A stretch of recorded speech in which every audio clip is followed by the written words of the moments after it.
Golf Central. Brought to you by Titleist. Breaking news today involving Tiger Woods. The 14-time major champion announced on his website that he has withdrawn from this week's PGA season opener, the Safeway Open in Napa, California. Woods also stated he will not play in next month's Turkish Airlines Open, and an event he had previously planned on playing. Here's the statement released on his website after a lot of soul-searching and honest reflection. I know that I am not yet ready to play on the PGA Tour or compete in Turkey. My health is good and I feel strong, but my game is vulnerable and not where it needs to be. When I announced last week I was going to Safeway, I had every intention of playing or I wouldn't have committed. I spent a week with the U.S. Ryder Cup team, an honor and experience that inspired me even more to play. I practiced the last several days in California, but after a lot of hours, I knew I wasn't ready to compete against the best golfers in the world. I will continue to work hard and plan to play at my foundation's event, the Hero World Challenge in Albany.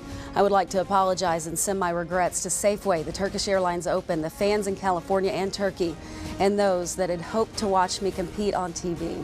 This isn't what I wanted to happen, but I will continue to strive to be able to play tournament golf. I'm close, and I won't stop until I get there. Definitely a busy night on Golf Central that awaits us as we recap this story and look ahead to the immediate future of Tiger Woods. We begin with our insider Tim Rosafort, who broke this story for us earlier this afternoon.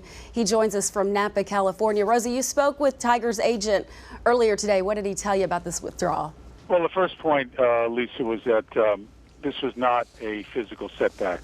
He just made the point that the game's not there yet. Could come fairly soon, he said, but it's not there yet. Then he went on to say, and asking him what happened in the 72 holes between Friday and then today, he said, quote, he played a lot of holes of golf, and the game just wasn't there.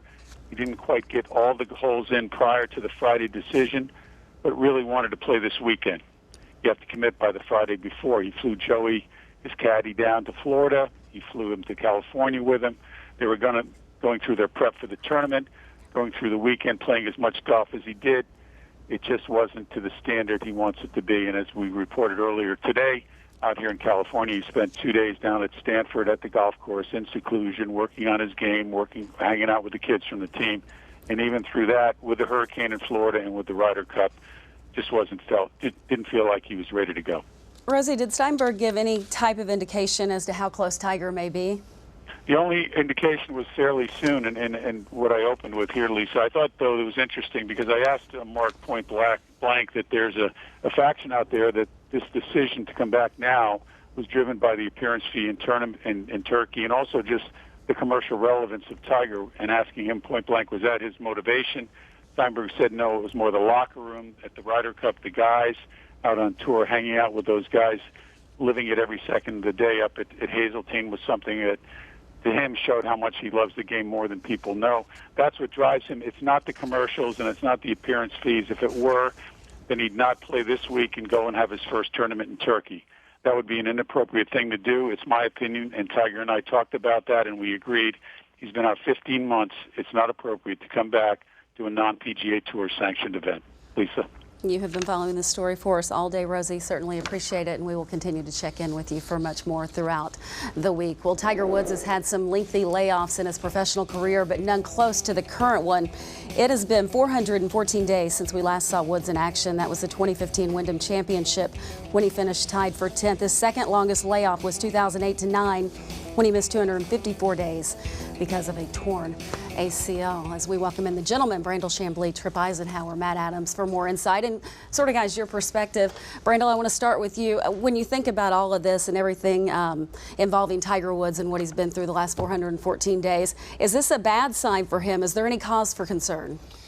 Yeah, I think so, Lisa. You know, he's had, by my accounts, when we saw him hitting golf balls in the video machine, from then to now is 7 months. So clearly he's been able to swing a golf club for 7 months. When he came back in 2008 after suffering a broken tibia after the surgery, he had less than 60 days to prepare for the U.S. Open. He went on to win it.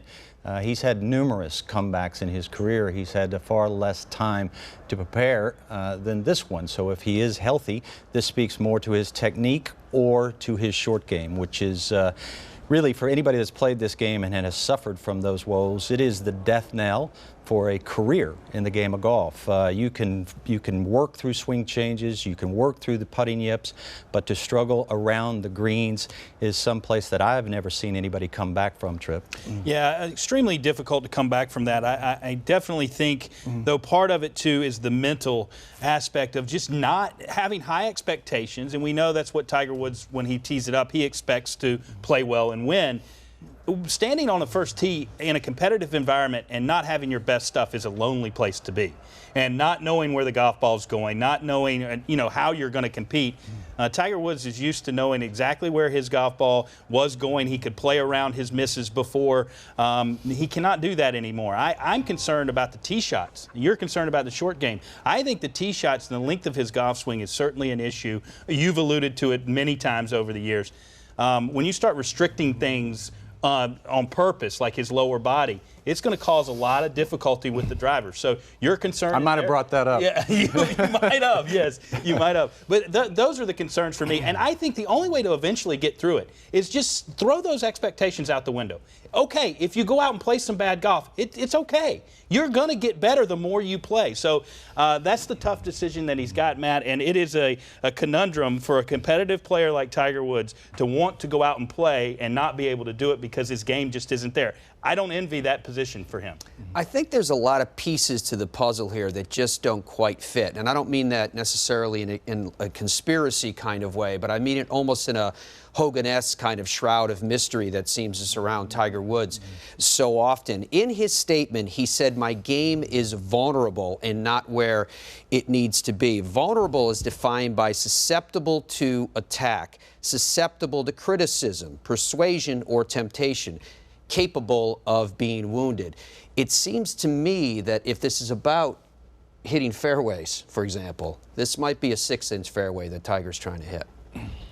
That's a really good point. And you mentioned the expectations. Brandel, how does he get over those expectations? How do you lower it, especially when you're Tiger Woods? You know, I'm waiting like the rest of the world. I'd love to see him. My initial reaction, Lisa, was one of disappointment. I think the whole golf world was ready for Tiger Woods to come back. There is nobody in the history of the game that has been as dominant and as exciting. Nobody. So, you know, by my estimation, you would call him the greatest player of all time. And he's already given us two of the greatest comebacks in the history of the sport. Already, he's authored two of the greatest comebacks. So a third one, I was on the edge of my seat waiting to see. I don't know, Tripp, how he gets back. Honestly, again, the next person that comes back and cures the chipping yips will be the first one. I've never seen anybody do it. So I've never seen anybody do the things Tiger Woods has done. So perhaps he's just the guy to do it. Yeah, he is. And, you know, I alluded to in an earlier show, the fact of what happens when you start playing poorly and a different type of game than you're used to. And I referenced Seve Ballesteros, who told Dr. Bob Rotella, he said, you know, I used to get on the 18th green and be sad because there wasn't any more golf to play. I wanted to keep playing. He said, and now I'm at the point where I'm on the 9th green and dreading that I've got 9 more holes to play. That is a bad spot to be in mentally. And I think that's when you start dreading that you've got to go play golf. And we know the love that Tiger Woods has for this game. It's got to be a tough position, Matt. And again, I wish that we could just say, look, Tiger, if you shoot a couple of 78s for a while, it's okay. We understand. You're going to get through this, and you're going to get back to playing, not maybe to the level that he did. That would be almost impossible, but playing some high-level golf. Well, I think there's a couple different things that go into this, too, Tripp. It's given the fact that he is still recovering, presumably fully, hopefully now, from these multiple back surgeries that he had to endure, at the same time as he was still test driving this new swing. So there's a lot of pieces to Tiger Woods in terms of who he's going to be, what he's going to be, what game he's going to bring to the fore, and how well he physically can hold up to all of the same. Just a lot of pieces to the puzzle, as I mentioned. And certainly something that will be analyzed over and over and over again until the next time we do see Tiger Woods. Well, shortly after Tiger posted the statement on his website that he had withdrawn from the Safeway Open, we spoke with his longtime friend and our colleague, Nota Begay III, on the phone about the reason behind this decision. He was extremely disappointed all through last week's Ryder Cup. He was very optimistic and positive about, number one, where his body was, but number two, that his sort of game was starting to progress and mature and move in the right direction. And not being able to practice that entire week and not being able to get in the type of reps that he needed in preparation for the hurricane, which came right up the Florida coast there. And just I've been there trying to cram it all in at the last second, and you just realize, wow, this is a lot harder than I anticipated, and it's just not where I need it to be. And it's definitely nothing to be ashamed of. It's a natural progression that a lot of players face in trying to come back from injury, trying to regain the technical aspects of your game, and then just the subtle precision that you have to have in the in-between shots that I know Tiger possesses. And one of the things that he talks about at every single point of his career was that on every single shot, he's trying to do something with the golf ball. Now, we've seen more in the modern context, players become a little bit more one-dimensional, and Tiger is not like that. Every single shot, he's trying to hit a baby fade, a little hook. He's trying to change the trajectory of the ball in order to control the way that it lands when it hits the green. And if you just don't possess that confidence in being able to pull those shots off, this is Tiger Woods. Let's not forget that he has a standard of performance like no one else, and he just doesn't feel like it's ready. There has to be some sort of expectation of less than the best performance from him, and I think he does have a reasonable expectation of that, to know that he's not going to go out there and shoot 62 first time out. I mean, but at the end of the day, the player has to feel comfortable with the skill set that they take to the first tee on that particular day. It's not any different than a major league pitcher that just doesn't have their best stuff and has to go down to the minor leagues and sharpen up their skills and be able to get control over the variety of pitches that they feel like they need to have when they take the mound to try and get the win.